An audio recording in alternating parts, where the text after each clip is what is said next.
Hello, I'm Chris Lapadoulis with Anastasiopoulos. This is Man Free World. Probably wondering what that thing is.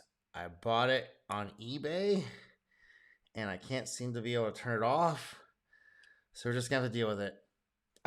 Anyway, so I just want to review this video that came out on Tucker Carlson today called Has the West Fallen? And he's asking a question and he's got fair use, by the way. Go over and give him a subscribe and a like.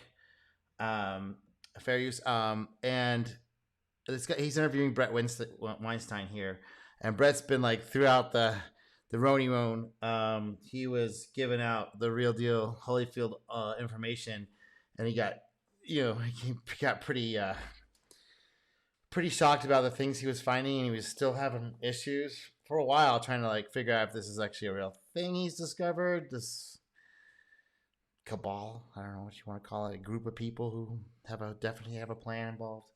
So let's go to listen. So I just want to end for a few moments on the overview here. So you have all these remarkable things converging in a single 12-month period. You have war, pestilence, political unrest, apparently unsolvable political unrest. What do you think we're looking at in? Yeah, so that's where I talk about the culmination of the end of these cycles, the fourth turning, the fourth phase of the biohistory. If you haven't looked into that yet, I'll probably do a video on that. West. Yeah, so this is a culmination of ending of phases plus a massive amounts of incompetence at the highest levels of our government and institutions. Like, what is this moment, and how does it end? Well, so I have long been interested in questions of good governance and the West, and I'm sad to report that I think the West has actually collapsed, and what we are left with is now a nebulous echo. The values of the West still function, but they function in a vague way, and we have seen that they can evaporate quickly under the right circumstances. I suspect, and I really don't know, I don't think anybody knows, but I suspect that some powerful set of forces has decided that consent of the governed is too dangerous to tolerate, and that it has begun to unhook it. And we do not know how this works. We can see some of the partners who are involved in this, but I don't think we know ultimately who's driving it or. Yeah, I mean, they're using population change for people that are not part of this culture, are used to a different type of culture that doesn't have anything to do with freedoms or rights. That concept is odd to them. That's not a thing. It's might makes right, and that's all there is to it. And whoever's got the gold makes the rules. So yeah, that seems to be one of it, and also the social media video reality. They're giving everyone individually served up doses. That seems to be a big major component as well. Where they're going, I think many of the notions that we picked up about nations and who our friends are and who our enemies are they're now more misleading than they are informative. Yeah, there's that whole nation thing's gone, because these people that are in charge of this stuff, they have multiple passports, they're multiple residences, they have multiple alliances to these nations. So who are they really aligned to? I mean, basically to each other in this weird conglomeration where they're all kind of fighting and envying and jockeying for position, but still have all the same attitude. Like, no, there's a class of actual humans, and then there's the rest of us. In other words, I don't think the U.S. has an enemy called China. I think there are elements within the U.S. that are partnered with elements within the Chinese Communist Party for practical reasons. And so the notion that these two parties are competing with each other just distracts us from what's actually taking place. But yeah, that's what Orwell was talking about. It only looks like there's different factions, but it's really the same group at the top. I mean, they're fighting amongst themselves, yeah, but there's just that one group that's ultra national. Let's just put it this way. We have a large global population. Most people have no useful role through no fault of their own. They have not been given an opportunity in life to find a useful way to contribute. And I wonder if the rent-seeking elites that have hoarded so much power are not unhooking our rights because effectively they're afraid of some global French Revolution moment as people realize that they've been betrayed and left without good options. Is that what we're That seems like what they're afraid of. Seeing certainly feels like we're facing an end game where important properties that would once have been preserved by all parties because they might need them one day are now being dispensed with, and we're being, we're watching our governmental structures and every one of our institutions captured, hollowed out, turned into a paradoxical inversion of what it was designed to do. That's not an accident. Yeah, it's all it takes effort and coordination, and even if it's just the same mindset, it still takes people working towards this thing that they're looking at, this vision of the world, which is I don't know if you've seen the movie Elysium, but that's kind of a sci-fi version, a little bit more, that makes it more a little sci-fi. But all the technology that they have in that is basically what they're building and planning. So that is our future. Whether they, the thing that worries me most actually is that whatever is driving this is not composed of diabolical geniuses who at least have some plan for the future, but it's being driven by people who actually do not know what kind of hell they are inviting. Yes. They're going, or maybe they do, and they think they can handle it. They can manage it. They can work in it. They can get profit from it. to create a kind of chaos from which humanity may well not emerge. And I get the sense that unless they have some remarkable plan that is not obvious, that they are just simply drunk with power and putting everyone, including themselves, in tremendous jeopardy by taking. Yes, that's the thing. You have to remember who the definition of humanity. Like Bret, I understand his definition. It's actually pretty much regular everybody, including the elite. But the elite, when they talk about the humanity, they're only talking about that group. Apart the structures on which we depend. Their group. How do you see, my last question, how do you see you're speaking in grand terms that 3 years ago I might have laughed at. I'm not laughing at all. And I think you're good. Finally, some people that get front row seats this have picked a clue and said, oh, maybe they really aren't doing it for the best of the interest of everyone. DC, are you kidding me? Come on. Absolutely right. But you're also choosing. Thank you for at least acknowledging that you were being totally used, Tucker, and now you're seeing things a little differently. Yeah, it's freaking times have changed.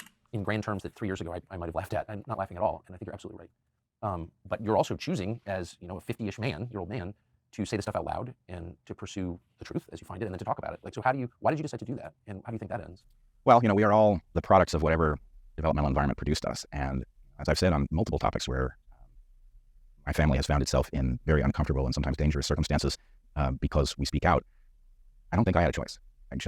I literally cannot understand how I would sleep at night, how I would look at myself in the mirror if I didn't say what needed to be said. And, I heard a very good speech by Bobby Kennedy Jr. Though neither of us are libertarians, he was at the Liberty Conference in Memphis. And the last thing he said in that speech struck me to my core. It's something I've thought often and said almost never.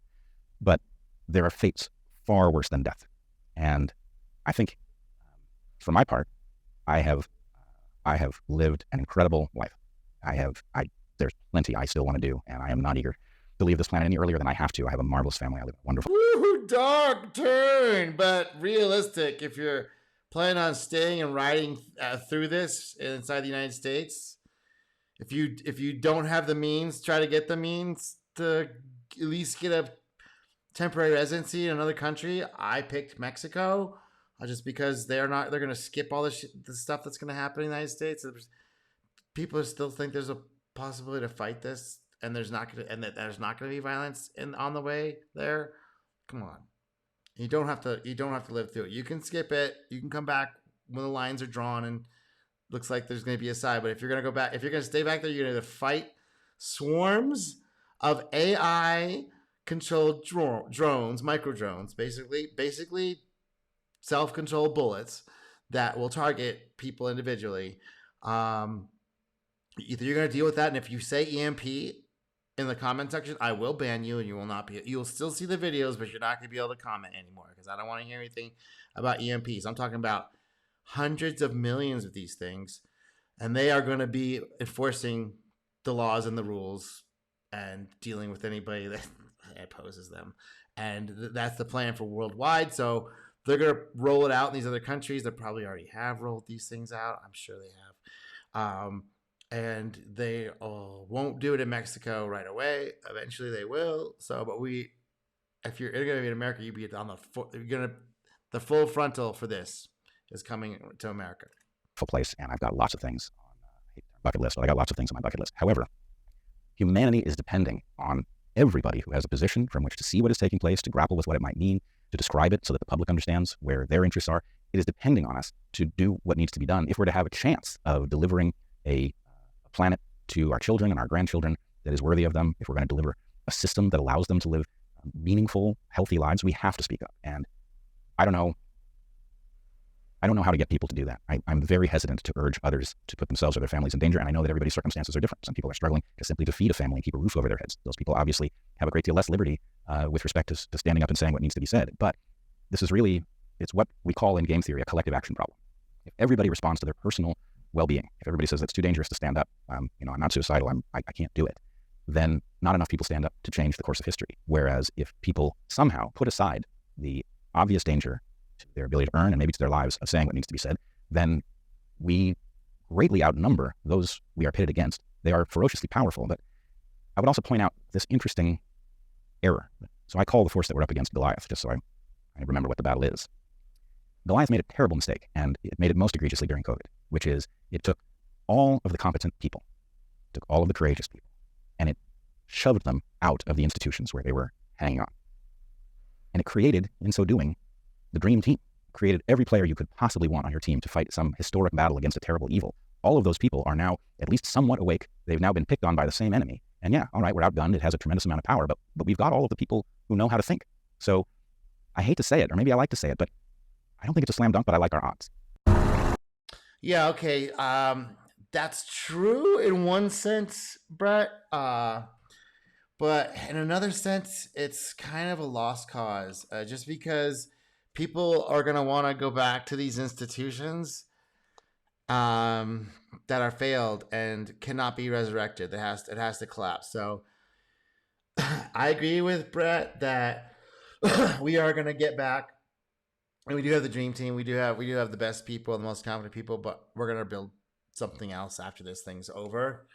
And falls over, and they try and do their thing, and there's an alternate system that's always running side by side. There's always an alternate system. It's just not going to be well advertised, so you're going to have to go look for it. Whereas the normies are going to be grouped up into these tech tent cities, and that'll be their test phase to see if they can totally do that, which they will succeed. So yeah, that's where I stand on all that. And this is Man Free World. I'm Chris Lapidolous. It's easy for me to say, tongue twister. And this is Man Free World. I'll talk to you later.